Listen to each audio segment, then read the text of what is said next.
हादसे को रोकने के लिए रेलवे के सेफ्टी पैरामीटर को लेकर सुप्रीम कोर्ट ने केंद्र सरकार से सवाल किए हैं। बालासोर हादसे के बाद से ही कवच सिस्टम को लेकर सवाल उठ रहे हैं, लेकिन आखिर ये कवच सिस्टम है क्या और कैसे रेल हादसे को रोकने में मददगार है, आइए जानते हैं।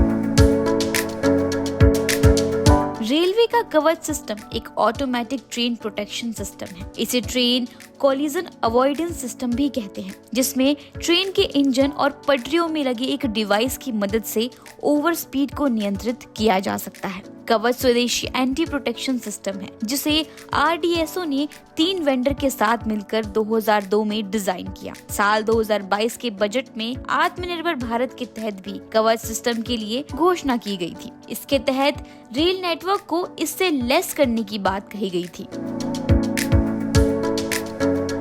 लेकिन ये कैसे रोकता है रेल हादसे, ये भी जान लेते हैं। ओवर स्पीड की स्थिति में ये ट्रेन में ऑटोमेटिक ब्रेक्स को रिलीज करके उसकी रफ्तार को कम कर देता है। खराब मौसम या अधिक कोहरे की स्थिति में ये सिग्नल सिस्टम की मदद से लोको पायलट को ट्रेन ऑपरेशन में मदद करता है।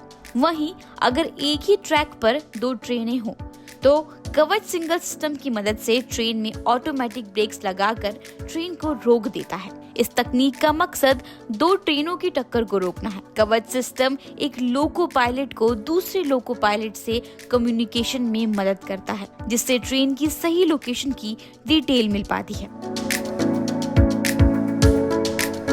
कवच सिस्टम पर अभी बहुत काम नहीं हो सका है। वर्तमान में कुछ चुनिंदा रूट्स पर ही कवच सिस्टम लगाए गए हैं। दक्षिण मध्य रेलवे में ये 1098 किलोमीटर के रूट पर है और 65 लोकोमोटिव में लगाया गया है। हाल ही में रेलवे कवच सिस्टम का विस्तार 1500 किलोमीटर रेल मार्ग पर कर लिया। वहीं मुंबई हावड़ा, दिल्ली हावड़ा मार्ग पर कवच सिस्टम के विस्तार का काम चल रहा है।